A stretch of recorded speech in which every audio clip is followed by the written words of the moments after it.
Thank you all for participating this evening. We're so happy and excited to be able to bring you tonight's program with Bill Lindeke. But before we get to the introduction, I'm going to turn it over to Clarence White from the East Side Freedom Library to say a couple words. Thank you, Robin. Welcome, everyone. I'm glad to see so many people interested in this great event. The Eastside Freedom Library has a lot of events going on, and we're just pleased to have the Ramsey County Historical Society as one of our partners. And they have done a wonderful job in curating the series and allowing us to join in this great effort. The Eastside Freedom Library has a website, eastsidefreedomlibrary.org. You can check out our events there, many of which we will be doing along with the Historical Society. And there's so many things, so many stories, so many perspectives that we get to share. And we have the privilege of hearing those stories. And if you want to do the same thing, we hope you'll join us with that. We are a collection of artists, scholars, community folks, and intergenerational. And if you want to know what our community is about, what Ramsey County really is, come and listen to our friends, our collaborators, our partners. And with that, I'll hand it back over to Robin. Thanks, Robin. Thank you, Clarence. I'm Robin with the Ramsey County Historical Society. And I want to thank the Eastside Freedom Library and the Roseville Library. Judy Woodward is here tonight from the Roseville Library for all their support and partnership for the History Revealed series, which we're going on for nearly 5 years now, which is astonishing. Please consider supporting the Ramsey County Historical Society. We rely on the support of members and friends like you to continue to present these programs and all of our efforts. And there are some great benefits to joining, including our quarterly magazine, Ramsey County History. And you can find out more about RCHS on our website, www.rchs.com, including our upcoming programs, how to join or donate, membership benefits, our research center, our exhibitions, and much more. And please check out, as Clarence said, the Eastside Freedom Library and the Roseville Library. They both have great programs and appreciate everyone's support. On Thursday, November 18th at 7 o'clock, we have another very special History Revealed with well-known author and art historian Julie L'Enfant, who will be sharing her new book, The Spirit Tree, Hazel Belvo and the Art of Nature. Plus, it's not on our website yet, but I just confirmed with Larry Millette. He will be doing a program on November 11th that will be up on our website soon. So please check that out. He's going to talk about lost Twin Cities mansions. Both of these programs will be online and Zoom registration just like tonight. And that will be available up on our website soon, as I mentioned. So as a reminder, please keep your microphones and personal cameras turned off during the program. You can type your questions and comments in the chat. Clarence and I will be monitoring that, and we'll be reading those out loud for Bill to answer later. The program is being recorded and will be up on our YouTube channels, both ours and Eastside Freedom Libraries, shortly. The Ramsey County Historical Society would like to acknowledge this sacred Dakota land. Minnesota Makoche, the land where the waters are so clear they reflect the clouds, is the ancestral and contemporary homeland of the Dakota people. It is also home to the Anishinaabe and other indigenous peoples. The Ramsey County Historical Society acknowledges that its sites are located on and benefit from these sacred Dakota lands. RCHS is committed to preserving our past, informing our present, and inspiring our future. Part of doing so is acknowledging the painful history and current challenges facing the Dakota people, just as we celebrate their contributions and that of other indigenous peoples. You can find our full land acknowledgement statement on our website, which includes actionable ways in which Ramsey County Historical Society pledges to honor the Dakota and other indigenous peoples of Minnesota Makoche. We are committed to presenting the stories and histories of all in our community, and I'm so happy to bring you tonight's program, Urban Biography by Bill Lindeke. I'll be putting a note in the chat with our partner Subtext Books, and you can go to their website and either order the book or pick it up in person. They are in downtown St. Paul, about a block and a half away from the Landmark Center off of Rice Park. So again, thank you to Bill Lindeke for the program tonight. Bill is an urban geographer and writer who focuses on how our environments shape our lives. He wrote MinPost Cityscapes column from 2014 to 2017, has written articles on local food and drink history for City Pages and The Growler, and has taught urban geography at the University of Minnesota and Metro State University. He writes a local urban blog at Twin Cities Sidewalks. And Bill, if you want to put the links to these in the chat, that would be great. And is a member of the St. Paul Planning Commission. He's the author of Minneapolis, St. Paul, Then and Now, which is another great book, and co-author of Closing Time, Saloons, Taverns, Dives, and Watering Holes of the Twin Cities. And we had a presentation about that book previously. As I mentioned, Bill has done several programs with us, and he's always an entertaining and informative presenter. So he'll be back with us on January 21st, 2022 at 7 p.m. on Zoom for our Making Minnesota series, which will focus on the stories of immigrant communities, Indigenous people, and the African Americans who have shaped the history of our county in partnership with our ongoing partners. So I'm going to turn it over to Bill. Thank you, Bill. Thanks, Robin. Great. That was a lovely introduction. I'm still writing the Cityscape column at MinPost, and I'm no longer on the Planning Commission. I had 9 years on there, which is the maximum, thankfully, that anyone can do. So I'm off of that now.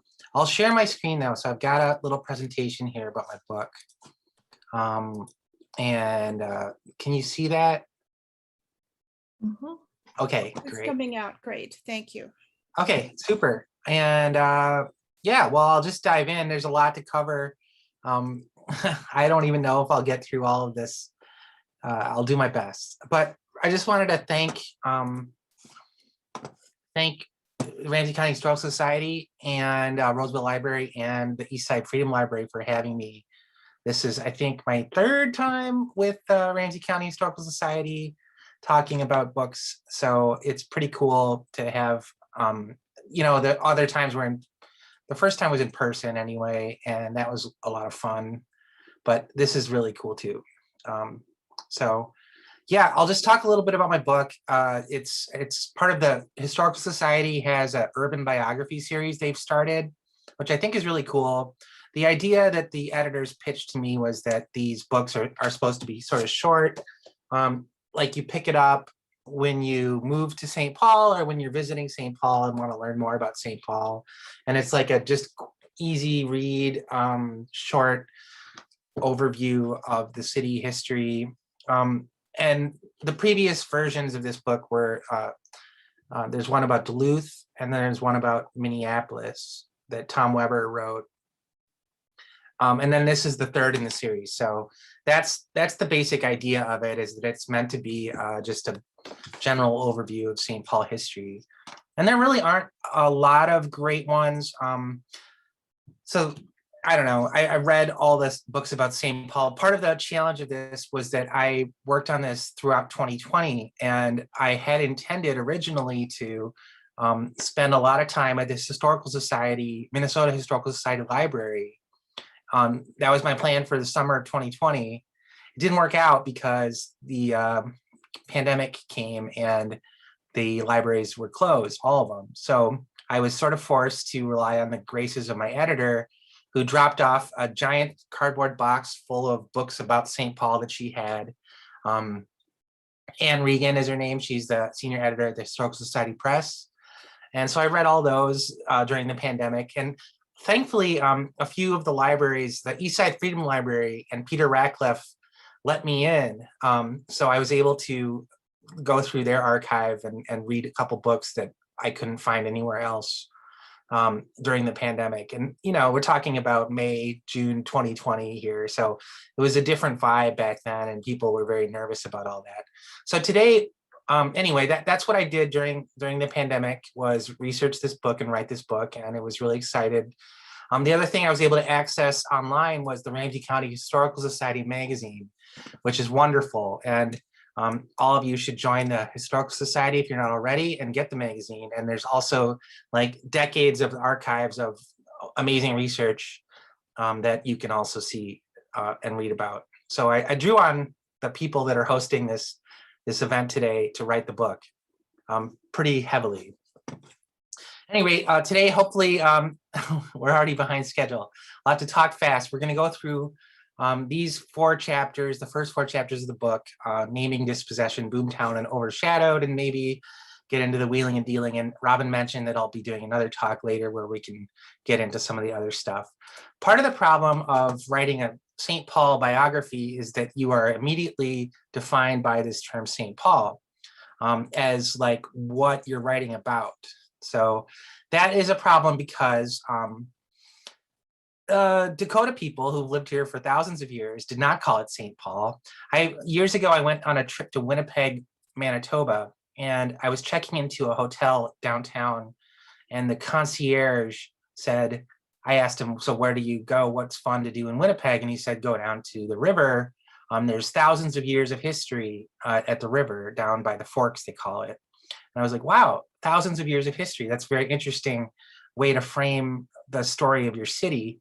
And it was interesting to me because in St. Paul, we rarely say things like that here.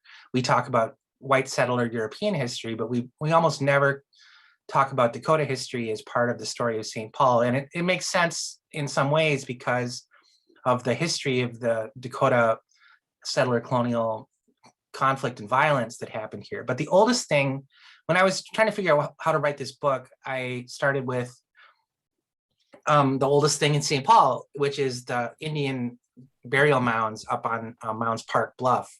This is an old picture of them. And basically the problem is that if you want to write a book about St. Paul, you have to cope with the fact that there is a whole different society and culture here that got forcibly removed from this place. And so that was a challenge. That's something that the Historical Society Press has been working on lately. And we as a culture need to be working on because the village of Kaposia was the original people that lived in St. Paul, and Kaposia was right down by the Indian mounds at the bluff, at the base of the bluff.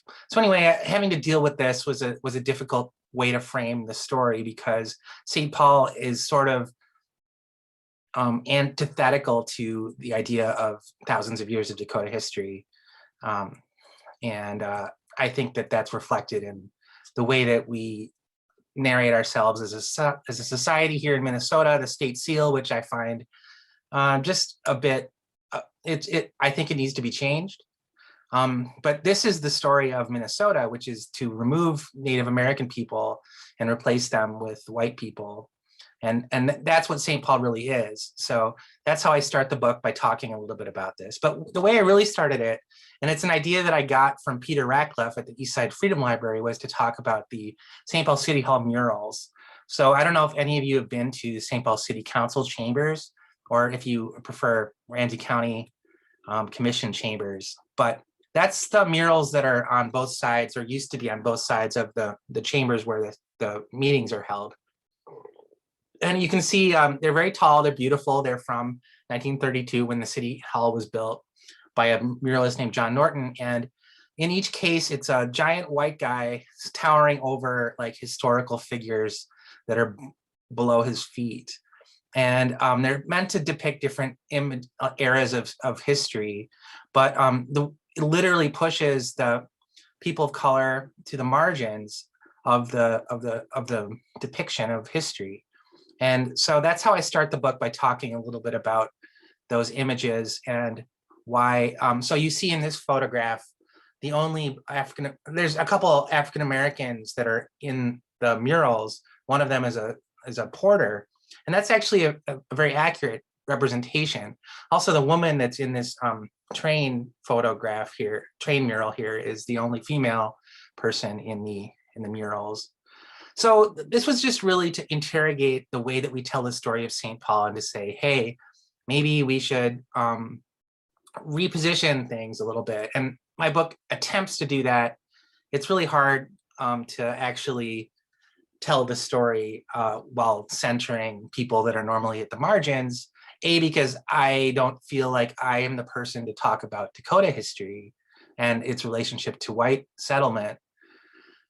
But also, there's not a lot of sources of information for marginalized people.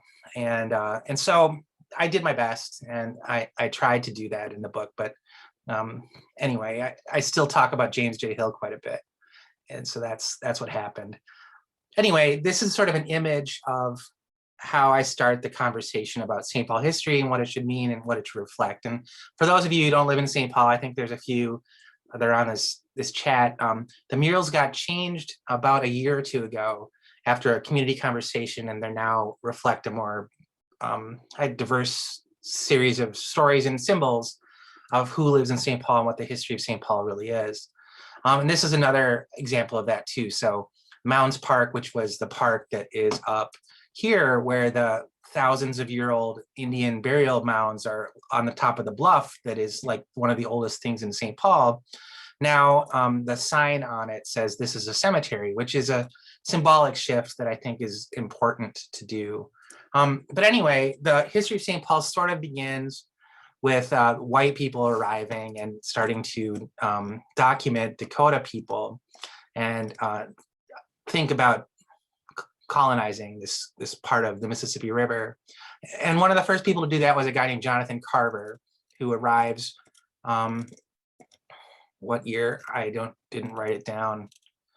The early 1800s, or no, the late 1700s, I think, something like that, maybe 1800. He's a British guy who comes to he's living in the United States, and he travels the North Upper Mississippi Valley area, and he becomes sort of famous for writing a tell-all book about what he discovered there.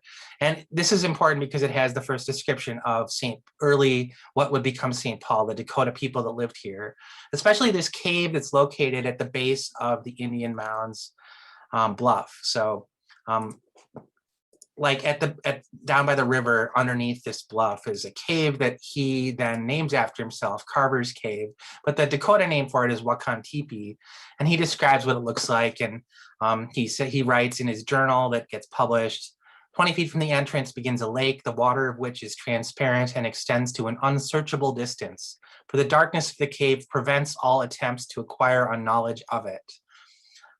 I threw a small pebble towards the interior with my utmost strength. I could hear it fall into the water, and notwithstanding it was so small a size, it caused an astonishing and horrible noise reverberated through all the gloomy regions.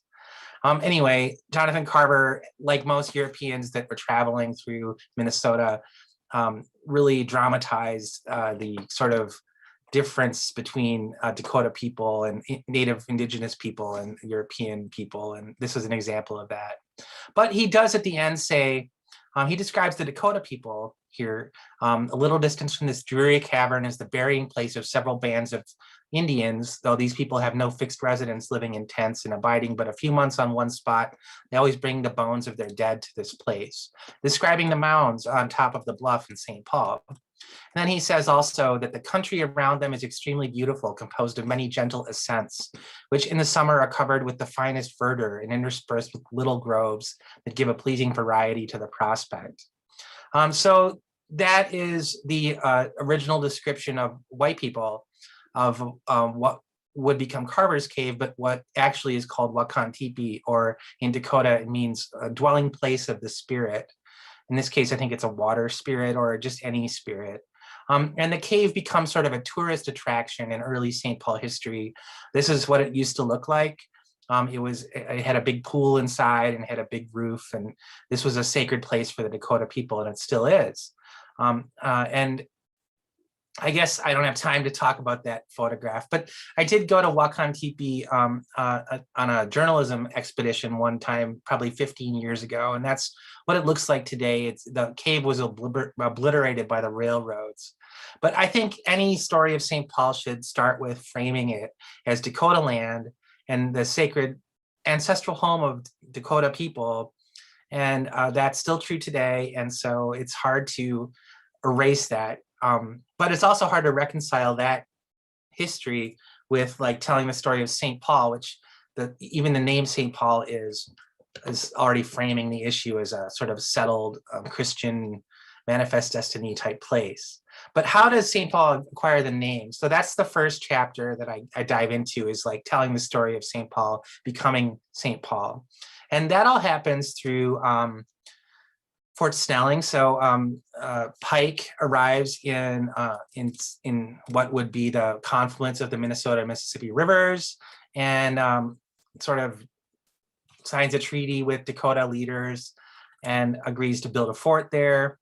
At which point 15 years go by, and they finally get around to building the fort in like about 1817.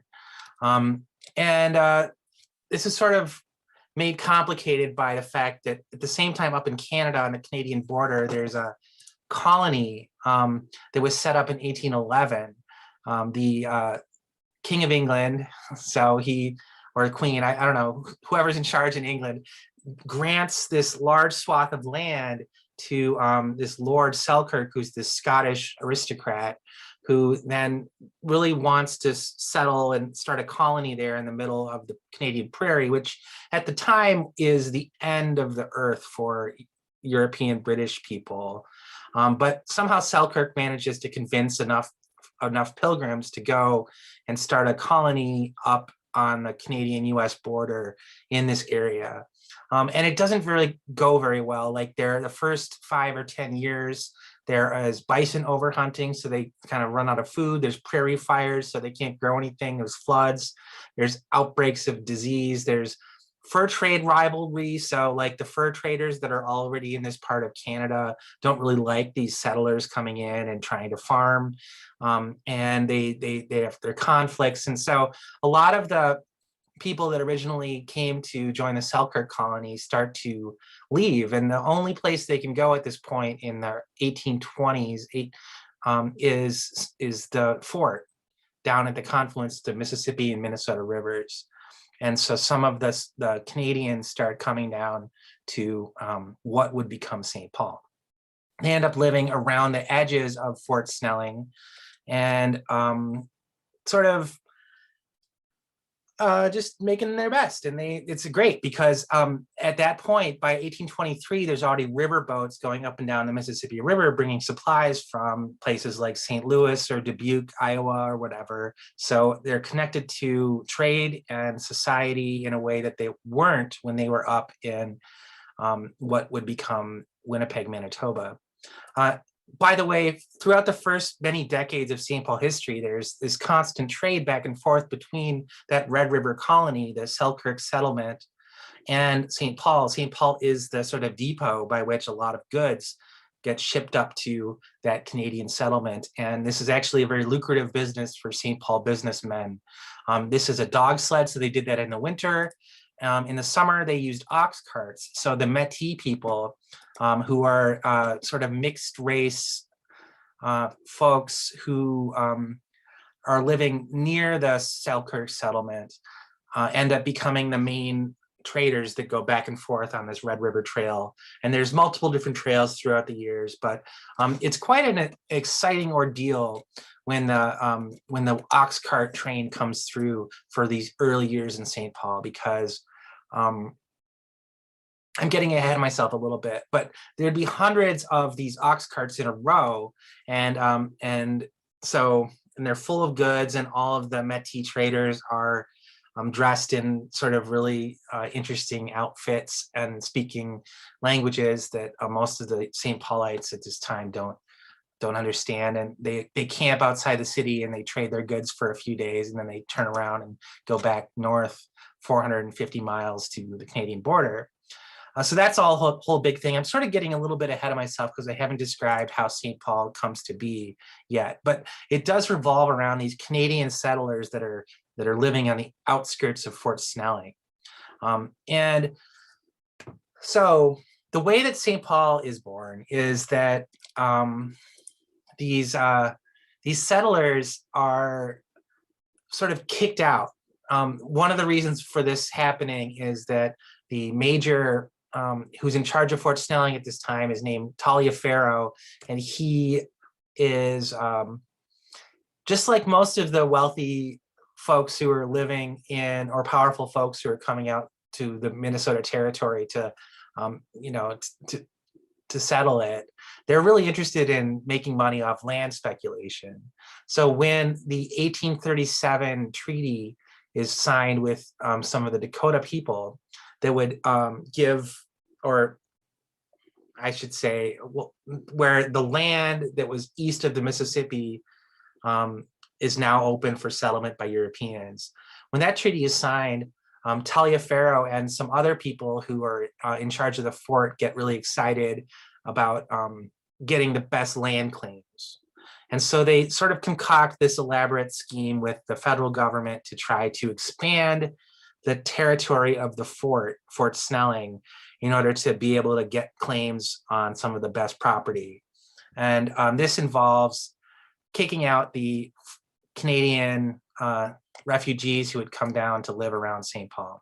So this is the journal 1839, where Taliaferro writes to the military government in the United States and asks about drawing a broader line for the boundaries of the fort. They write back, the War Department, to the major of the Fort Snelling saying, well, okay, you can remove them by military force if you have to. Please don't do it. Please exercise restraint or whatever. You can see the 19th century language that is used here. But basically, they gave them permission to evict all of the settlers around the fort.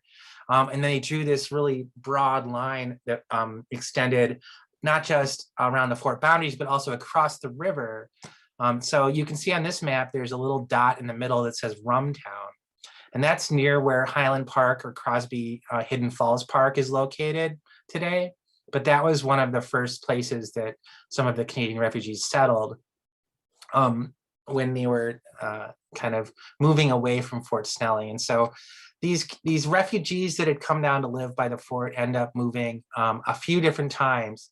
And they ended up being led by an odd person who is famous in St. Paul history, because he becomes a good foil for how St. Paulites like to define their own self after this. His name was Pierre Pigseye Parent, and probably most of you know who this is or have heard this name before, but he was a French-Canadian fur trade veteran who had spent time in Sault Ste. Marie, and he was a whiskey salesperson. He would routinely cross the boundaries into Dakota land in order to sell whiskey to Dakota people, but also would sell to any of the fort soldiers that were bored. So Minnesota in this period, especially in the winter, there wasn't a lot to do except drink whiskey. And so the major, Taliaferro, hated when the soldiers would go and drink whiskey and be unable to report for duty the next day. But this is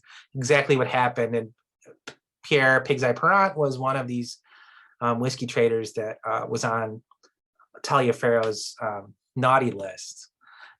There is a journal where he describes Parent a little bit. He becomes sort of famous because after the settlers get kicked out from the edges of the fort, Pierre Parent moves to a place called Fountain Cave. This is a photograph, aerial photograph of it from 1937, when I don't think it existed anymore, but you can see where it's located. It's near the railroad bridge, about I'd say 5 miles to the east of Fort Snelling in the confluence. And so he set up shop outside this cave and started selling whiskey there also. And then eventually he ends up moving to, he loses his lease on his cave spot. He gets foreclosed on and ends up moving to where downtown St. Paul is located today.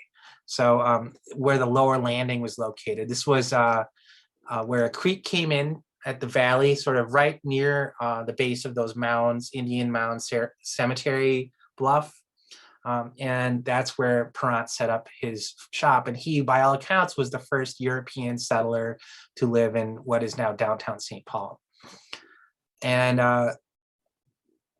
that is why a lot of the stories of St. Paul begin with Pig's Eye, because a lot of people saw that it was a good spot to move, and as they get kicked out by the military, they end up clustering around Pierre Pig's Eye Perrant's saloon. And this is where the original name of the city comes into play. So there was a traveler in 1840 who was going up and down the Mississippi River, and basically you'd head from some camp up to the fort and back, and you'd stop on the way by Pig's Eye's saloon, where there's a couple other French Canadian people living in, on land claims that they've made in that spot. And so one of those guys is named Brissett, and he wants to write a letter to his friend who's down on Great Cloud Island, which is about 10 miles downstream. And he didn't know how to address his letter. So he ends up, here's from his journal what he says. He says, he's at the Perrant saloon. He says, I looked up inquiringly at Perrant, and seeing his old crooked eye scowling at me, it suddenly popped into my head to date it, the letter, at Pig's Eye, feeling sure that the place would be recognized, as Perrant was well known along the river. In a little while, an answer was safely received, so he got a reply, directed to me at Pig's Eye. I told the joke to some of the boys, and they made lots of fun of Perrant. He was very mad and threatened to lick me, but never tried to execute it. So St. Paul is for a little while known as Pig's Eye, at least by the postal service, such as it was in 1840 Minnesota, which, I don't know who was delivering the mail back then, but it wasn't an official business, I don't think. But you can also see that this is sort of a joke, and it's like a joke told at a bar where you get this guy mad. Pig's Eye Perrant actually ends up sort of disappearing. He loses his lease again in 1841 and disappears into northern Wisconsin, is never heard from again.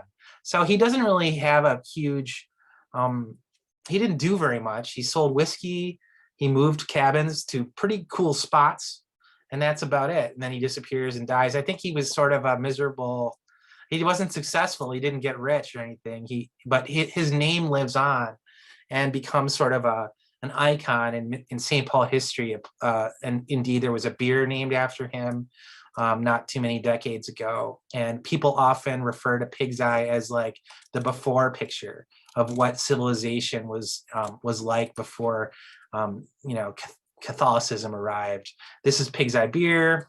This was 1850s newspaper editor, little poem that he wrote, talking about how St. Paul had turned the corner and risen up from its original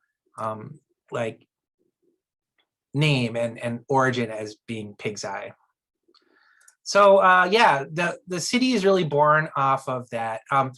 A year later, a Catholic priest, French-speaking Catholic priest, comes to St. Paul, or to Pig's Eye as it was called then. And a lot of the French Canadians that were living in St. Paul were Roman Catholic and hadn't seen a priest in many, many years. And so they really liked that this priest was there. His name was Father Gaultier. And he built a chapel that he called St. Paul's Chapel. And so the city became known as St. Paul after that point, after about 1841. So I'm skipping ahead to 1852 here. You can see this is a cool old map, one of the earliest maps that I've been able to find, showing some of the land territorial claims. You can see that there's names on here where different people who had land claims, it shows their names, and so they would be selling off this property. The topography, it's really hilly downtown, so that center square there is Mears Park. It used to be called Smith Park, and there used to be a hill there that's no longer there. And then the lower landing, which was where Pig's Eye started his saloon, was sort of the center of town where all the steamboats would land and goods would be shipped on and off very quickly. Other sort of interesting parts, there was an upper landing that is now where Irvine Park is located, Chestnut Street, sort of West 7th area. And that was the other steamboat landing, a more residential one. Lower landing was industrial. And this square that's in the map here is actually a really cool spot that you can still visit today. It's one of the only sort of 19th century neighborhoods that wasn't bulldozed over the years. It's called Irvine Park, and I recommend everyone go there. The oldest house that's still in St. Paul is still standing is this one, the Charles Simmons house that dates to 1850. Here's a photo of St. Paul 1857. So right around the time that St. Paul became a state, Minnesota became a state, and St. Paul was the capital. Just you get a sense for like the Wild West vibes that St. Paul had back then. This is looking across the river to the west side. So another treaty with Dakota was signed in 1851 that opened up land settlement to the west side of the Mississippi River. And so people started building homes and taking land there too. The whole thing about treaties is too much to get into at this point, but that reference that Clarence mentioned at the beginning will probably help you. This is another photograph of St. Paul from the 1850s. This is one of the oldest buildings that's still in St. Paul. It's the Coney Island on St. Peter and 7th Place. This is another historic building that still exists called the Waldman Brewery. It's been restored. It's an 1858 brewery that now you can go visit and have a lager beer at if you want to. So let's see, I'm way behind schedule. Let's skip ahead to expansion. So the first bridge over the Mississippi River was built in St. Paul in 1859, the Wabasha Street Bridge. This is what it originally looked like. And this sort of leads to the expansion of St. Paul across the river. So originally, the west side of the river was a separate city. Oh, where did it go? Here it is, a separate city called West St. Paul. But after this bridge was built with St. Paul money, they were charging a toll for people from the west side to get back and forth. And the toll became so onerous that people on the west in West St. Paul decided that they would annex themselves into St. Paul and change counties in exchange for the toll being dropped. And St. Paul slowly grows over time in that way, annexing spaces around it, including the west side of the river. As you can see here, this is a map showing West St. Paul as it originally was a separate city. Another thing to notice in this map is Como Park is up at the top left side of the boundary, and Como Park was an originally like a lake called Sandy Lake that had been in the 1850s. Sort of, there was a guy who had a little resort there, and he was marketing it as like a natural health resort where you come and you take in the fresh air and you can recover from whatever disease that ailed you or your malaise or something. But it was called Sandy Lake until the 1870s, when a park planner named Horace Cleveland Avenue is named after him. He ends up popping up and talking to St. Paul city leaders about the need for having a massive bourgeois park that would like create Victorian sort of sensibilities and public space. And so they changed the name of the lake, and the city buys this land to the west of Lake Como that you can see here. A lot of that is a golf course today, but there's also the conservatory and the rest of the Como Park that's still there. So that's pretty cool. Cleveland ends up helping design some of these parks, and also this very long parkway system that he ends up allowing St. Paul to make sure that the public access is all the way along the Mississippi River bluff, which is a great thing. So anyway, St. Paul grows quite a bit and annexes the west side. The other big thing that is on everybody's mind in St. Paul is how to get railroad connection from the city to the developed, from the new settlement to the developed cities to the east and south. So from the 1850s on, everyone in St. Paul was really scheming about this, trying to figure out how can we get a railroad. And the state legislature was heavily involved. They tried to fund many different rail connections to Dubuque, Duluth, or Chicago. But in 1857, there was a big stock market crash where all the banks went bust. And so all of these railroad schemes ended up going belly up. The first railroad to actually arrive in St. Paul was called the William Crooks. It was a locomotive, and it connected to Minneapolis. So Minneapolis was called St. Anthony back then. St. Anthony was on the east side and Minneapolis was on the west side. and eventually they combined into one city. But originally, William Crooks would go back and forth to St. Anthony. And it was quite a revolution when this railroad started running. You can see the acronym here on the back of the locomotive says St. Paul P&P PRR. So it's the St. Paul and Pacific Railroad, which is a little ambitious because it only went to Minneapolis. It did not go to the Pacific. But everybody wanted the railroad to go to the coast, to the West Coast, because that would mean St. Paul was the railroad hub that would mean economic growth for all the businesses in the city and lots of land speculation. And so that's where James J. Hill sort of enters the picture. He was a Scottish Canadian guy who arrives in St. Paul right before the 1857 crash. And I guess one of his greatest skills was he was really sharp with numbers, and he had great penmanship and attention to detail, because he started working at a warehouse and ended up rising through the ranks, eventually starting his own warehouse business. That's what's in this photo down by the lower landing, where he offloaded goods from the railroads to ships, the steamships, and back and forth, and turned that into a lucrative enterprise for himself. Here's another photo of the James J. Hill warehouse shipping complex. To make a long story short, James J. Hill ends up being a masterful. I love this photo, by the way. Look at the little carts that are in the Mississippi River there in the bottom left. But he ends up being a masterful sort of manipulator of railroad futures, and outmaneuvers a number of other people who were trying to build railroads through Minnesota to the Pacific Ocean or to Canada or both. There was this guy named Jay Cook who was trying to build a railroad from Duluth to the Pacific. And he ended up going bankrupt, causing a huge financial panic in 1871. And that's when James J. Hill swoops in. He had been saving his money and being much more cautious, and convinces the creditors of the railroad that Cook was trying to start to sell to him and his Canadian friends, and ends up getting control of that railroad, plus building his own railroad from St. Paul to the Pacific Ocean. And that's a really short version of a long and complicated story that involves dog sleds and a bunch of other stuff.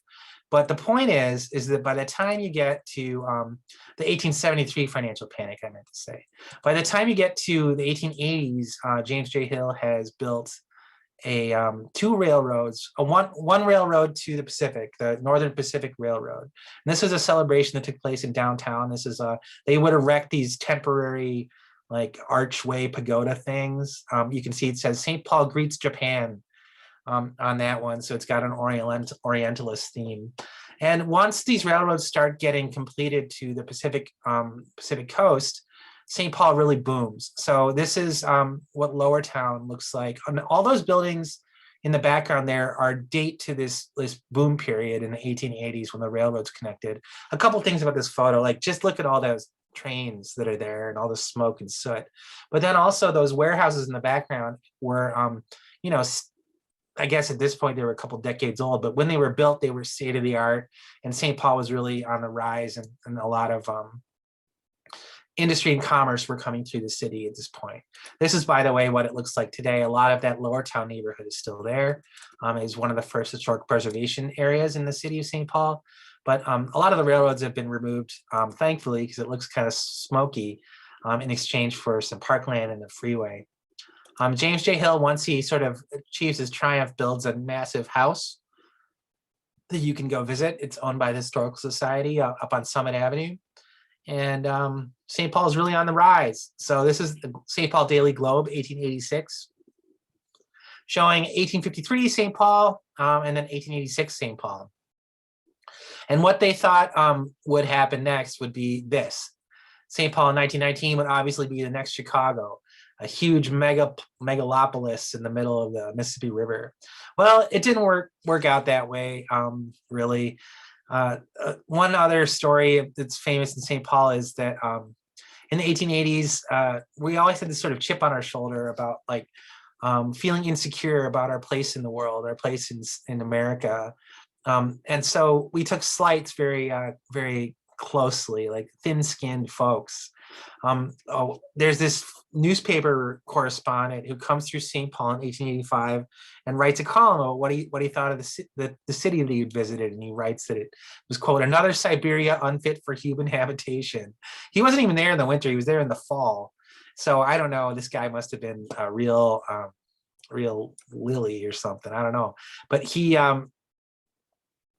the St. Paul business community in 1885 reads this article and they start to lose their minds and end up trying to think of ways that they can like reframe this story and make it seem like St. Paul isn't a Siberia. And what they end up doing is stealing an idea from the Canadians.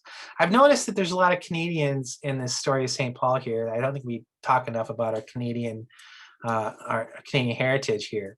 But so Montreal had a Ice Palace Festival for a few years. In 1884, they had one where they had people build this big palace, and the St. Paul Civic Boosters that were feeling slighted by the East Coast snobs ended up saying, okay, well, let's try that, because funnily enough, in 1886, right when this idea was floating through the halls of the Minnesota Club in downtown St. Paul, there was a smallpox epidemic in Montreal, Canada, that meant that they had to cancel their winter carnival. So this connected business type guy in St. Paul ends up going and recruiting all the Ice Palace architects and carvers to come from Montreal down to St. Paul and build an Ice Palace here, which they do. And so the first ever, it wasn't called the Winter Carnival back then, it was called the it was called the St. Paul Athletic Winter Sports Carnival. So it had a real theme of like daring do and curling and skiing and snowballs and tobogganing, the snowshoe club. That was the vibe of it. But the Ice Palace was really what got everyone excited. And especially at the end of the, this is another idea they stole straight from the Canadians. They had groups of people shoot fireworks at the palace at the end of the carnival, and that became a huge spectacle. And that's where the Vulcans came from. All right, I've got maybe 10, 15 minutes here to get through the rest of this, which I won't be able to do. But this sort of triumph of the Winter Carnival Ice Palaces, by the way, these first few years were extremely cold. It was like 20 below during the festivals. And then it got really warm in the winter. And so after 1889, they couldn't build any more ice palaces because it was too warm. So they put it all on hold for like at least 15 years and didn't build any winter carnivals after that. But the real problem that St. Paul was facing was that Minneapolis was growing much more quickly. So there's this thing called the 1890 Census Wars. And as you can see on this chart, so the blue line is Minneapolis, the orange line is St. Paul. St. Paul had been larger, but then by 1880, Minneapolis had caught up because it had a much more booming industry of flour milling around the waterfalls there. So by the time you get to 1890, they're doing counts again. Minneapolis and St. Paul are both trying to boost their numbers so that each city can seem like the larger and more important of the twin cities.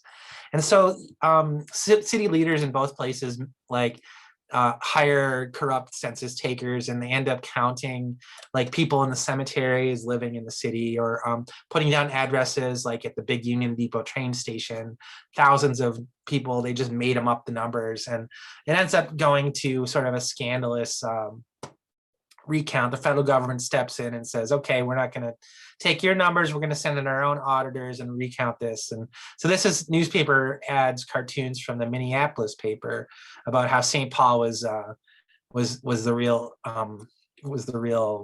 problem here. But really, probably in the St. Paul paper, there'd be the same kind of cartoon like this. And this is another one. What will they attempt to steal the next time? And I think that's the Metropolitan building, actually, that's in that picture that the balloon is heisting, which, if you don't know, is one of the biggest travesties, that it was demolished in 1960s in Minneapolis. So it would have been good, actually, if St. Paul had stolen the Metropolitan building, taken it over to our side of the river. Anyway, yeah, so what ends up happening is that Minneapolis grows much more quickly, at which point St. Paul has to cope with the fact that we are indeed not the most important city in the upper Midwest, or even in Minnesota, or even in the Twin Cities. that we are a second fiddle city. And it's from there that a lot of sort of the personality of St. Paul ends up emerging. I'm going to talk really quick about the streetcar and cable car system. I spent a lot of time on this in my book. The first horse cars are built in the 1870s, and then they also build cable cars. So this is a photo of Robert Street Bridge, which dates to the 18. I actually don't know that. I don't have the date in front of me. But you can see in this photo, there's a horse car. So it's a streetcar with a horse pulling it. And it was one of the first horse car lines. And the other big thing was a cable car that went up and down the big bluffs that define St. Paul to this day. This is the St. Anthony Hill, which is known today as Cathedral Hill. And you can see that this is a cable car. So there's a cable running under the ground between the tracks. And this was about a 10% grade. So it was really steep to get up this hill. I love this photo because it shows sort of how densely populated the side of the hill was. You see all these homes that aren't there today. That's what it looks like today, basically. And that's another sort of etching drawing of the St. Anthony Hill. And you can just see how thick with life it is. And if you look at that same spot today, it's really empty. About 15 years later, this hill was sort of a real pain in the butt to get up. The cable car would go really slowly and it would slow down the streetcar. And by the time they invented electric streetcars in the 1890s and got them widespread throughout the city, this cable car hill was becoming obsolete. And so they built a tunnel, the Selby streetcar tunnel that goes near where the cathedral is located today. And that ran from about 1905, about 1955, about 50 years. And here's a photo that I found from 1953, so a few years before the Selby streetcar tunnel was mothballed. But I really love this photo because it shows sort of a neighborhood that doesn't exist anymore. The Pleasant Avenue neighborhood where 35E is located today and the freeway. And it's just kind of neat. And this is what the tunnel looks like today. It's been mothballed and sealed up. So yeah, let's see. St. Paul, we build the Cathedral of St. Paul, where this old mansion had been that a fur trade guy had. Archbishop John Ireland is a famous figure in St. Paul history that was in charge of the Catholic Church in this part of Minnesota for a long time. The St. Paul, the Minnesota State Capitol was built in the early 1900s, about 1904. 1905, it opens up, and that was the party they had. Some of the major employers in St. Paul in the early 20th century were the Great Northern Railroad. So the top three employers there are all railroads. And that makes sense because that was the big businesses. James J. Hill, both of his railroads were the #1 and #3 railroad, but there are other railroads as well. Swift Packing in South St. Paul is on this list. The Rapid Transit Streetcar Company, a bunch of other ones. Gordon Ferguson was a fur company. But also what wasn't on there was the breweries. So there's a bunch of big famous breweries in St. Paul history. The Schmidt Brewery, this is their bowling team out on an excursion. The Hams Brewery on the east side. So both of those employed hundreds of people in the city as well. There's another outing group at the Hams Brewery, the Tuxedo Club. I don't actually see any tuxedos in the picture, so I don't know what that's about. There was a famous strike that James J. Hill handled where Eugene Debs arrives. That's in my book. I talk a bit about it. Basically, Debs was trying to organize the Great Northern Railroad and get every one of the workers under the same union, the IWW. And he and James J. Hill did not get along. They sort of meet in Hill's warehouse and his headquarters, and they sort of agree to disagree, and then ends up getting arbitrated by the Minneapolis Chamber of Commerce, who decides sort of splits it down the middle. And the strike lasted for weeks and was a big, difficult problem for James J. Hill. And he decides he doesn't want to deal with strikes anymore. So he becomes sort of more amenable to labor demands after that point. And that sort of sets the tone for St. Paul's labor history, where there's sort of a more collegial attitude between business and labor than there was in Minneapolis, where they were very anti-union. And this sort of comes to a head around the Twin Cities Streetcar Company, which was run by Minneapolis businessman named Thomas Lowry. and his son Horace Lowry, they had built a large streetcar facility at the corner of Snelling and University in the early 1900s. So this was a big factory where all the streetcars were built and maintained.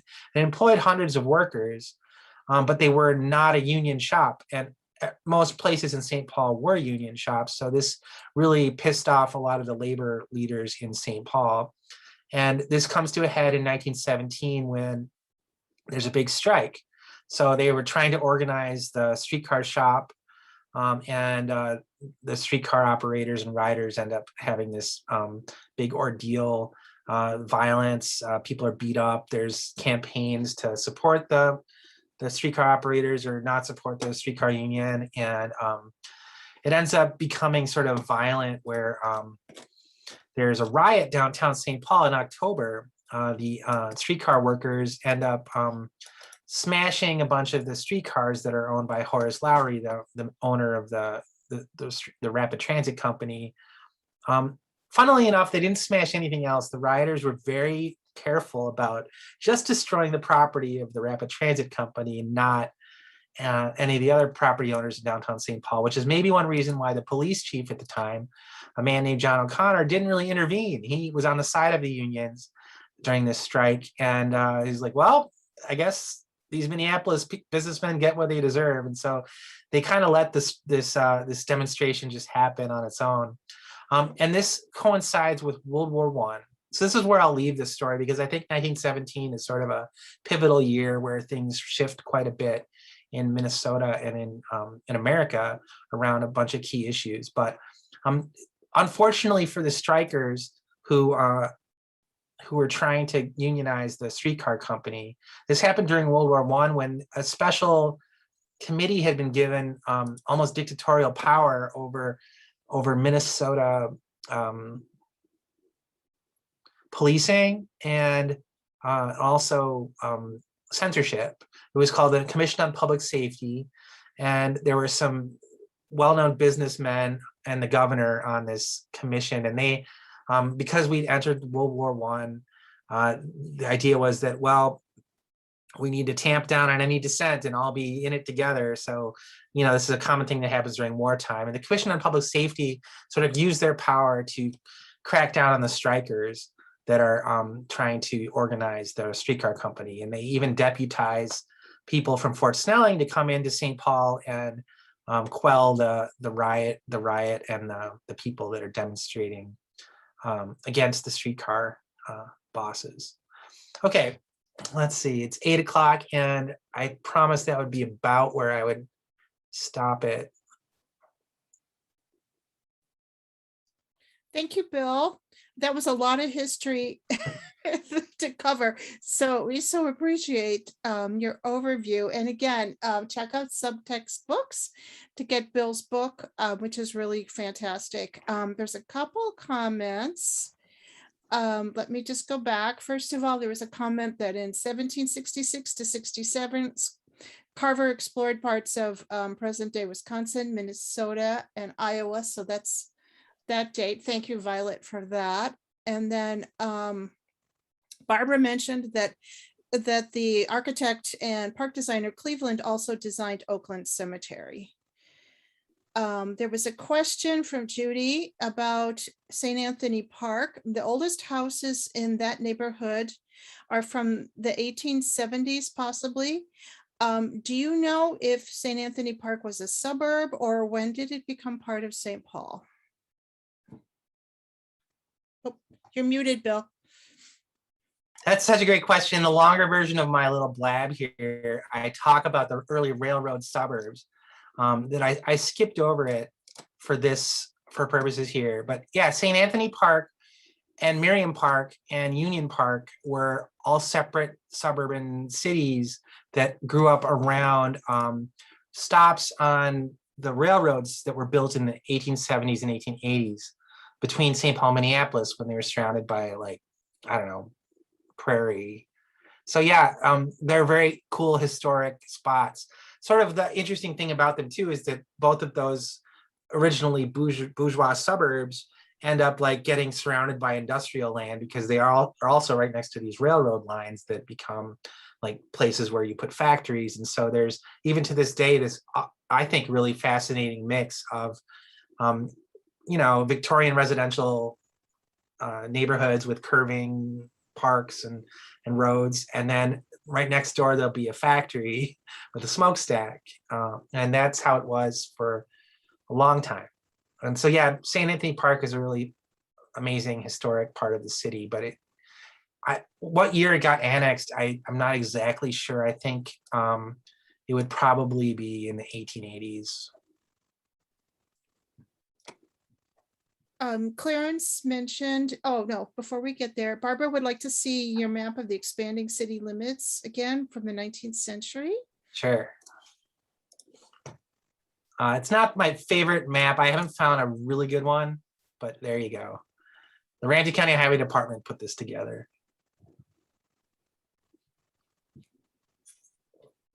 I haven't seen that one until you showed it. That's a really great map. Yeah, but it doesn't show the western side. So this No. is city limits 1875 or so, and then it moves to the west also. So a small plug for the Ramsey County Historical Society Research Center is we do have the plat maps going back if you want to check out your house. And we also have city directories and stuff like that. So if you're interested in some of this and checking out your neighborhood or your house, we've got stuff down in our research center, which is back open now in the Landmark Center. Clarence says, doesn't St. Paul have a much different history because John Ireland helped develop the city with workers living near and going to church with the captains of industry, while in Minneapolis, the wealthy were much more removed from their workers? Yeah, that's a great comment. I think the book that I recommend on this is Mary Lethard Wingard's Claiming the City. She talks a lot about the role the Catholic Church played in sort of bringing workers and the business community sort of in conversation so that they could figure out their differences without having the incredible animosity that existed over in Minneapolis. But I think there's other issues as well, which are that Minneapolis had a different kind of workforce. So it was more concentrated industrial jobs where you have thousands of people working in maybe less skilled labor conditions in centralized spots. And so those mills really, there was less desire to have there was less need to have a skilled workforce. And St. Paul operations were sort of smaller shops, a lot of small enterprises where you'd have a different sort of labor setup. And the other thing is that St. Paul wasn't as wealthy. So people here were more, less able to get their way. And there were attempts to get rid of unions in St. Paul. The one that I talk about in my book is by a guy named Charles Ames, who was the president of the West Publishing Company. And he tried to start a similar Citizens League type group to the one in Minneapolis.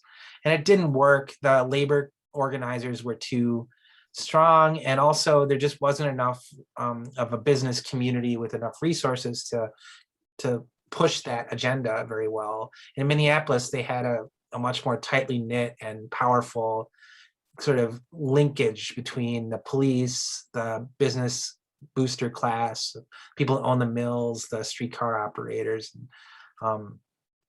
So that led to the sort of much more anti-union history over there.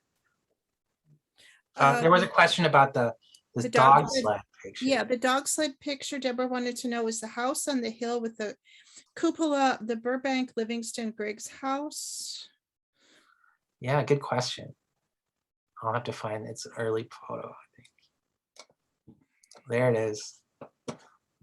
Yeah, it might be. I don't know.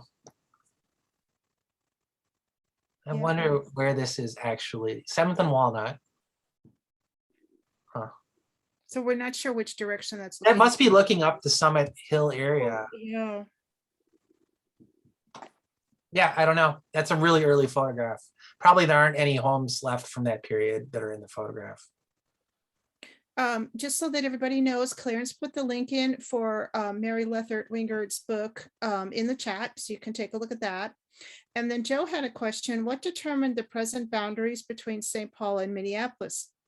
Was there ever any competition to annex the former railway suburbs on the western side of St. Paul?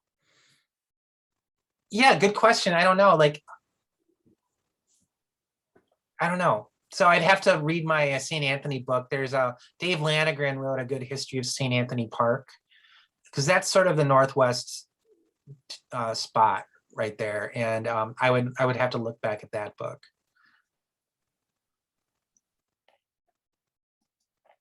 Okay, any other questions right now? Comments? Okay, well, we're waiting for those. Thanks, Bill, for this great presentation. Just want to remind everybody, Bill will be back in January. Oh, no, there's one more coming up. And that will be up on our website soon. And then Tim wanted to know, by whose authority were restrictive covenants established to prohibit land purchased by Blacks and others? Was there broad consensus in the government, business, et cetera, about the appropriateness of this? That's a great question from Tim. And the reason that I think 1917 is an interesting year to think about a big change is because that's when those restrictive covenants start to appear. There seems to be like a big shift in sort of anxiety about race that happens around the time of World War I, where land developers, so the restrictive covenants were put in place by real estate developers for the most part, as a way to boost the value of your property. So if you're developing land in, Mac Groveland or whatever, you can sell your homes for more if you promised everyone that it'll only be white people living there. It's a really terrible part of American history, but that's why they were put in place. And I haven't ever read anything about pushing back against that. I think it was just like, if you can make money doing it, then it was fine. There were definitely, people of color that were trying to live in those neighborhoods. And the famous, I talk about a famous case in the Mac Groveland neighborhood in my book.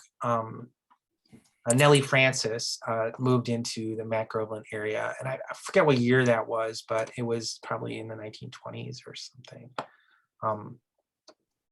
I'd have to look it up, but yeah, there were definitely people who didn't like these rules and tried to stop them. But I don't know. I haven't seen historical documentation of like city caring about it, or any government agencies or anyone. Maybe the NAACP when they arrive. Certainly by the time you get to the 40s, when there's a court case and those rules are thrown out. But early on, yeah. I just want to remind everybody on that. Yes, thank you, Clarence. There's a project called Mapping Prejudice at the university that covers Minneapolis. And then there's one, and I just put the link also in the chat, for Welcoming the Dear Neighbor, which is the St. Paul version. And we had speakers in a panel talk about that, and they will hopefully be back again next summer after their project closes up. So if you're interested in that issue, we will be presenting those as well. So any other comments or questions? Okay, thank you, Bill. Thank you, everybody. I'm going to stop the recording. I want to remind everybody to come back for another program, and we'll hope to see you soon. And thank you, Clarence, and thank you, Judy, Eastside Freedom Library, as well as the Roseville Library. So if you'd like to stay on for a few minutes and chat, we'll be happy to do that.